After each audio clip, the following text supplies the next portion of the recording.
आज का जो हमारा टॉपिक है वो है gravitational potential and potential energy. हम जो है इन पर बात करेंगे और साथ ही साथ जो मैथमेटिकल इक्वेशन है उसे भी डिराइव करेंगे।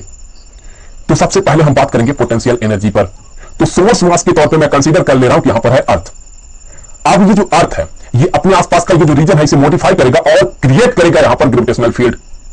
अब अगर उस फील्ड में जो है हम कहीं से एक मास लाते हैं, चलिए हम एक मास अगर लाते हैं, ये जो मास है ये है स्मॉल m, और यहां पर इस अर्थ का जो मास है उसे हमने मान लिया कि इसका जो मास है यह है कैपिटल M। तो अब इस फील्ड में जब हम इस मास को लाएंगे तो होगा ये कि इस पूरे सिस्टम के पास होगा कुछ ना कुछ पोटेंशियल एनर्जी। अब चलिए हम बात कर लेते हैं ग्रेविटेशनल पोटेंशियल पे। तो यहां भी हम सोर्स मास के तौर पे कंसीडर करेंगे कि यह है अर्थ जिसका कि मास यहां पर कैपिटल M ही होगा। तो यहां पर ये जो पोटेंशियल है ग्रेविटेशनल पोटेंशियल जो है वो इसी से एक पॉइंट के साथ एसोसिएटेड होता है। तो मान ले कि यहां पर ये एक पॉइंट है और इस पॉइंट का जो पोटेंशियल है वो मान लेते हैं कि वो है 5 जूल पर किलोग्राम। पोटेंशियल का जो यूनिट होता है वो होता है जूल पर किलोग्राम। तो इस पॉइंट का जो पोटेंशियल है वो है 5 जूल पर किलोग्राम। अब अगर हम कहीं से यहां पर मास लाकर रखते हैं, मान लेते हैं कि हम जो मास लाकर यहां पर रख रहे हैं वो है एसआई सिस्टम में बात करें तो वह है 1 किलोग्राम का। तो जब हम यहां पर 1 किलोग्राम का मास ला करके रखेंगे तो यहां पर इसके पास जो पोटेंशियल एनर्जी होगा वो होगा 5 जूल पर किलोग्राम इंटू 1 किलोग्राम, ये हो जाएगा 5 जूल के। इसी तरह से अगर हम यहां पर 2 किलोग्राम का मास ला करके रखते तो 5 इंटू 2 ये हो जाता 10 जूल। तो ये फायदा होता है ग्रेविटेशनल पोटेंशियल का। अगर हमें किसी पॉइंट का ग्रेविटेशनल पोटेंशियल पता हो तो हम यहां से ये कह सकते हैं कि अगर हम उस पॉइंट में कोई भी मास ला करके रखते हैं तो हम बता सकते हैं कि वहां पर ग्रेविटेशनल पोटेंशियल एनर्जी कितना होगा। अब चलिए इसकी डिफिनेशन पे बात कर लेते हैं। तो यहां पर इसका जो डिफिनेशन है वो ये कहता है कि जो ग्रेविटेशनल पोटेंशियल एनर्जी होगा किसी पॉइंट में वो होगा कि अगर हम इनफाइनाइट से एक मास को जो है उस पॉइंट तक लाते हैं तो जितना हम काम करेंगे वही होगा पोटेंशियल एनर्जी। तो यहां पर अगर हम इस मास को जो है इनफाइनाइट पे रखते हैं, यहां पर अगर रखते हैं जो कि यहां पर डिस्टेंस होगा अर्थ के सेंटर से, ये इनफाइनाइट मान लेते हैं, ये इनफाइनाइट डिस्टेंस दूर है, तो यहां पर इस पर कोई भी ग्रेविटेशनल फोर्स एक्ट नहीं करेगा। तो यहां पर ये जो सिस्टम होगा इसके पास जो पोटेंशियल एनर्जी होगा वो 0 होगा। लेकिन अगर हम इस मास को यहां पर इनफाइनाइट डिस्टेंस से ले जाते हैं अर्थ के सेंटर की तरफ, तो यहां तक लाने में, जिस पॉइंट की हम पोटेंशियल एनर्जी की बात कर रहे हैं, तो वहां तक, उस पॉइंट तक लाने में हम जितना काम करेंगे वही काम जो है पोटेंशियल एनर्जी के तौर पर स्टोर हो जाता है। तो अगर यहां पर देखें तो यहां पर ये जो मास था M, इसे हम क्या कर रहे हैं, इसे जो है हम यहां से यहां तक ला रहे हैं। यहां तक जब हम ला रहे हैं तो हम कुछ काम कर रहे हैं। तो यहां पर जो वर्क डन होगा, वर्क डन यही वर्क डन जो हम काम करेंगे यही काम यहां पर इसके पास पोटेंशियल एनर्जी के तौर पर स्टोर हो जाता है। पोटेंशियल एनर्जी को हम यू से डिनोट करते हैं। अगर यहां पर जो वर्क हो रहा है ये W है मान ले, तो फिर ये जो पोटेंशियल एनर्जी होगा ये बराबर होगा किसके बराबर होगा, ये W के ही बराबर होगा।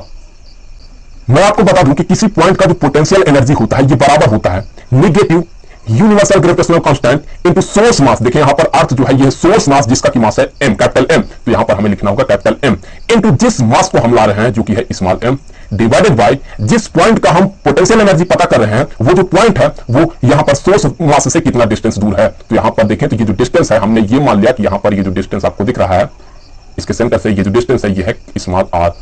सो ये डिस्टेंस है स्मॉल r, तो यहां पर होगा स्मॉल r। तो ये होता है किसी पॉइंट का पोटेंशियल एनर्जी। इसी तरह से देखें जो ग्रेविटेशनल पोटेंशियल होगा वो क्या होगा, तो उसमें हमें क्या करना होगा, उसमें हमें जो है यूनिट मास को इनफाइनाइट डिस्टेंस से लाना होगा। जिस पॉइंट की हम पोटेंशियल पता करेंगे उस पॉइंट तक लाना होगा।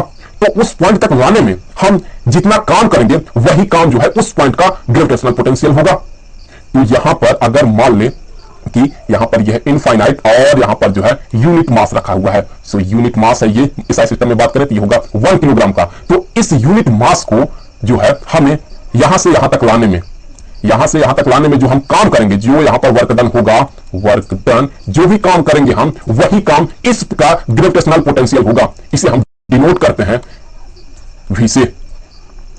तो अगर यहां पर देखें तो ये जो पोटेंशियल होगा ये किसके बराबर होगा, तो ये जो पोटेंशियल होगा ये बराबर होगा किसके बराबर होगा, तो इसी फार्मूले से हम बता सकते हैं कि हम यहां पर क्या कर रहे थे, हम यहां पर स्मॉल m को ला रहे थे, यहां पर हम यूनिट मास को ला रहे हैं, तो हम यहां पर m की जगह पर 1 कर देंगे। तो यहां पर जो होगा ये होगा माइनस g जो कि होगा universal gravitational constant into capital M divided by यहां पर इसका जो डिस्टेंस होगा इसके सेंटर से, अर्थ के सेंटर से, ये हो गया स्मॉल r।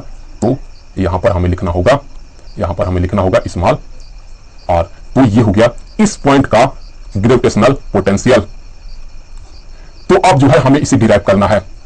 देखिए जो हम डिराइव करेंगे वो हम ग्रेविटेशनल पोटेंशियल एनर्जी को डिराइव करेंगे, और जब हम इसे डिराइव कर लेंगे तो हम अपने आप इस फार्मूले तक पहुंच सकते हैं। कैसे? हम जहां पर स्मॉल m लिख रहे हैं यहां पर हम 1 डाल देंगे। तो चलिए इसे इवेल्युएट किया जाए।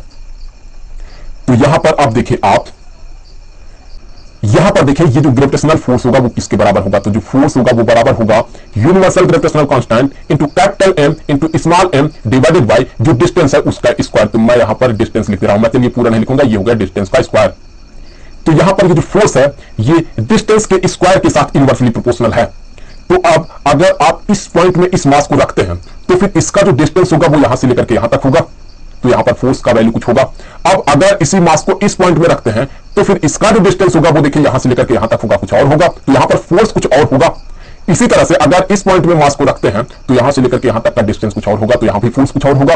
तो डिस्टेंस फिक्स नहीं है, इसका मतलब जो हर एक पॉइंट पे ग्रेविटेशनल फोर्स एक्ट करेगा वो भी फिक्स नहीं होगा, वो भी वैरी करेगा। तो जब फोर्स कांस्टेंट नहीं है तो उस केस में हम ये नहीं कह सकते हैं कि इस मास को यहां से यहां तक लाने में जो वर्क होगा, जो हम काम करेंगे वो होगा फोर्स इनटू डिस्प्लेसमेंट। हम नहीं कह सकते हैं क्योंकि फोर्स कांस्टेंट नहीं है। तो अब क्या किया जाए? अब हम यहां पर एक आर्बिट्रेरी सिचुएशन कंसीडर करेंगे। चलिए हमने ये मान लिया कि हमने इस मास को स्मॉल m को यहां पर रखा और इसका जो डिस्टेंस है अर्थ के सेंटर से यहां से लेकर के यहां तक का ये जो डिस्टेंस होगा ये हमने मान लिया कि ये जो डिस्टेंस है ये है x। यहां ध्यान दें कि ये जो डिस्टेंस x है इसे हम जो है यहां पर इस डायरेक्शन में मेजर कर रहे हैं, बाईं ओर से दाहिनी ओर। अब जब हम इस मास को यहां पर रखेंगे तो इस पर एक फोर्स एक्ट करेगा जो कि होगा ग्रेविटेशनल फोर्स, जिसका कि यहां पर जो डायरेक्शन होगा वो ये होगा, इस डायरेक्शन में यहां पर ग्रेविटेशनल फोर्स एक्ट करेगा। तो ये जो फोर्स होगा, चलिए इसे डिनोट करते हैं कि ये Fg। तो ये बराबर होगा यहां पर G capital M into small m divided by यहां पर इस मास का इसके सेंटर से, इस अर्थ के सेंटर से जो डिस्टेंस है उसका स्क्वायर। यहां पर ये होगा x का स्क्वायर। अब क्या करेंगे? हम जो है इस मास को यहां तक लाएंगे, हम एक छोटा सा यहां पर डिस्प्लेसमेंट करेंगे। हमने यहां पर जो डिस्प्लेसमेंट किया है वो जो है वो यहां से यहां तक किया है। ये बहुत बहुत छोटा सा डिस्प्लेसमेंट है जो कि है यहां पर dx। छोटा सा ये डिस्प्लेसमेंट हमने किया। हमने जो है इस मास को यहां से यहां तक लाया, हमने एक छोटा सा यहां पर डिस्प्लेसमेंट किया यहां से लेकर के यहां तक जो कि है dx। अब हमें यहां से यहां तक लाने में, यहां से यहां तक लाने में हमें कुछ काम करना होगा। हमें जो है यहां से यहां तक लाने में इतना ही फोर्स अप्लाई करना होगा जो कि इस डायरेक्शन में होगा, इस डायरेक्शन में। चलिए हमने ये मान लिया कि हमने जो यहां पर फोर्स अप्लाई किया है, हमने जो यहां पर फोर्स अप्लाई किया है ये है जो कि हम फोर्स अप्लाई कर रहे हैं, ये बराबर होगा G into capital M into small m divided by x का स्क्वायर। यहां पर एक डाउट आ सकता है कि ये जो अर्थ है, ये अर्थ तो खुद ही इस ऑब्जेक्ट को अपनी तरफ खींच रही है, तो फिर हमें कहां पे काम करना होगा? हम तो काम ही नहीं करेंगे क्योंकि ये जो सिस्टम है ये तो खुद काम कर रहा है, तो हमें काम करने की क्या जरूरत है? बिल्कुल सही है। लेकिन यहां पर अगर आप सोचें, आप ऐसे सोचें कि अगर आप इस इनफाइनाइट डिस्टेंस से इस मास को थोड़ा सा आप ढकेल देते हैं, थोड़ा सा फोर्स लगा के आप ढकेल देते हैं, तो होगा ये कि इस पर एक्ट करने लगेगा ग्रेविटेशनल फोर्स, जिससे कि ये जो मास है ये मास इस डायरेक्शन में मूव करेगा और इसका जो स्पीड है वो बढ़ता जाएगा। दैट मीन इसका जो काइनेटिक एनर्जी है वो बढ़ता चला जाएगा। लेकिन हमें यहां पर करना यह है कि हमें इसके काइनेटिक एनर्जी को जीरो रखना है। तो काइनेटिक एनर्जी को जीरो रखने के लिए आपको एग्जैक्टली इतना ही फोर्स इसके अपोजिट डायरेक्शन में अप्लाई करना होगा। आप इसे बहुत बहुत बहुत धीरे लाना चाहते हैं, आप किसी भी तरह का यहां पर एक्सीलरेशन डालना नहीं चाहते हैं, जो काइनेटिक एनर्जी है उसे जीरो रखना चाहते हैं। तो आपको इतना ही फोर्स, इस फोर्स को जो है काटते रहना होगा और इस फोर्स को काटते रहना होगा और इस डायरेक्शन में धीरे धीरे लाना होगा। यहां भी एक डाउट आता है कि अगर हम इतना ही फोर्स जो है इस डायरेक्शन में लगाएंगे, अगर ये फोर्स इस फोर्स को कैंसिल कर देगा तो फिर नेट फोर्स जीरो होगा, तो ये जो ऑब्जेक्ट है ये तो आगे बढ़ेगा ही नहीं। यहां मैं आपको बता दूं कि अगर मान लें कि यह अर्थ का सरफेस और इस सरफेस के ऊपर जो है यहां पर एक मास रखा हुआ है जिस पर कि ग्रेविटेशनल फोर्स एक्ट कर रहा है नीचे की तरफ, मान लें कि यह है 100 न्यूटन का। चलिए हमने ये मान लिया कि यह है 100 न्यूटन का, और आपने क्या किया? आपने इस पर ऊपर की तरफ फोर्स अप्लाई किया 100 न्यूटन का। आपने भी ऊपर की तरफ 100 न्यूटन का फोर्स अप्लाई किया। तो अब यहां पर ये फोर्स इस फोर्स को कैंसिल करेगा, तो फिर यहां पर ये जो ऑब्जेक्ट है ये नीचे की तरफ मूव कहां करेगा? यही है यहां पर डाउट। तो मैं आपको बता दूं कि अगर आप इस 100 न्यूटन के फोर्स को थोड़ा सा कम कर लेते हैं, आपने कम कर लिया, मान लेते हैं 0.001 न्यूटन, आपने इतना फोर्स कम कर लिया, तो जब आप फोर्स इतना कम करेंगे तो अब नीचे की तरफ इतना जो है नेट फोर्स बनेगा।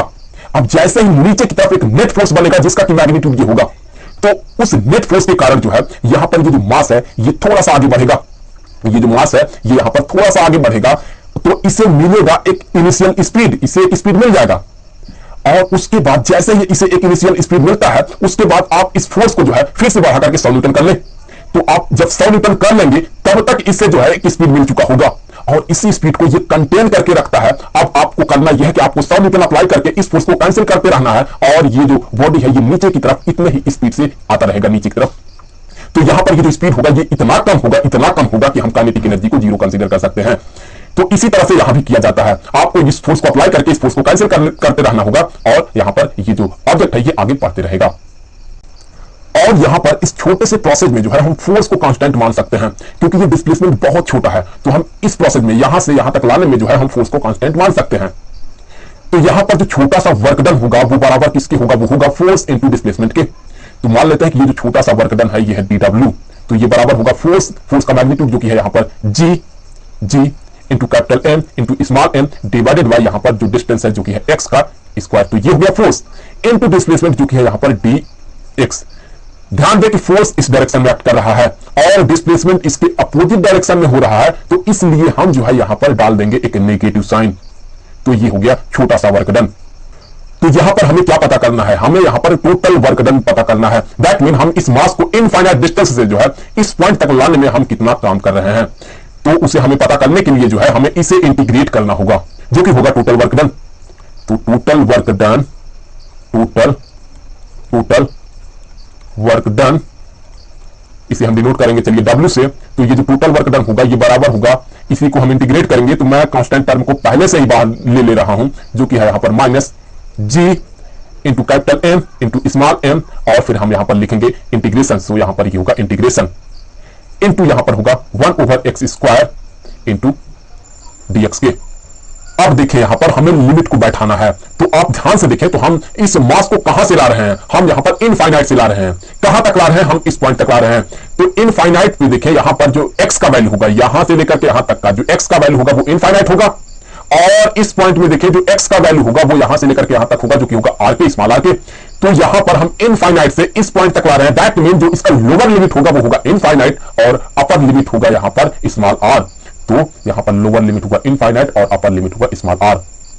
अब यहां पर एक मजेदार बात है, वो ये है कि ये जो x है ये किस डायरेक्शन में मेजर किया जा रहा है, इसे हम इस डायरेक्शन में मेजर कर रहे हैं, बाईं ओर से दाहिनी ओर इस डायरेक्शन में।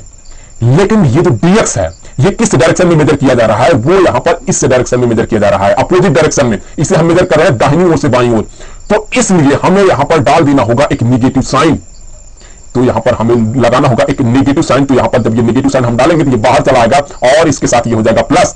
तो यहां से अब ये जो नेगेटिव साइन है ये हट जाएगा। तो अब आगे बढ़ते हैं, अब हम क्या करेंगे, अब हम जो है यहां पर इसे करेंगे इंटीग्रेट। सो यहां पर जो टोटल वर्क डन है W ये बराबर होगा G into capital M into small m, और फिर जब हम इसे इंटीग्रेट करेंगे तो ये होगा यहां पर माइनस 1/x, और इसका जो लोअर लिमिट है वो होगा यहां पर इनफाइनाइट और अपर लिमिट होगा यहां पर स्मॉल r। तो अब हमें क्या करना है, हमें यहां पर ये जो लिमिट है इसे जो है इसके अंदर इंसर्ट करना है।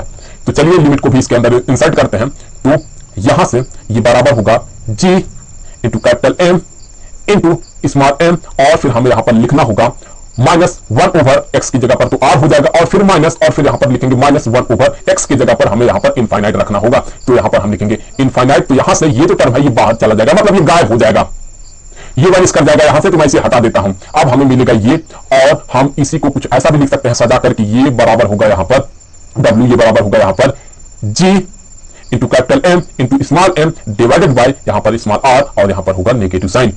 तो फिर हमें यहां पर ये मिला कि ये है टोटल वर्क डन। तो आप इस फार्मूले को जो है यहां पर इससे एक बार मैच करा ले, दोनों सेम है। तो ये हो गया पोटेंशियल एनर्जी की बात।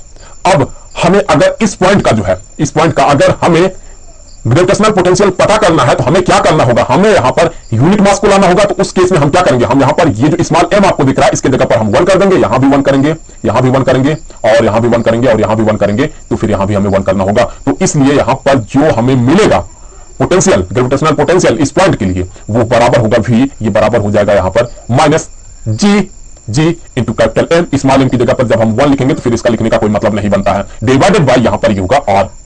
सो यहां पर ये हो गया ग्रेविटेशनल पोटेंशियल के लिए फार्मूला। तो फिर हम इस तरह से जो है इसे इवैल्यूएट करते हैं।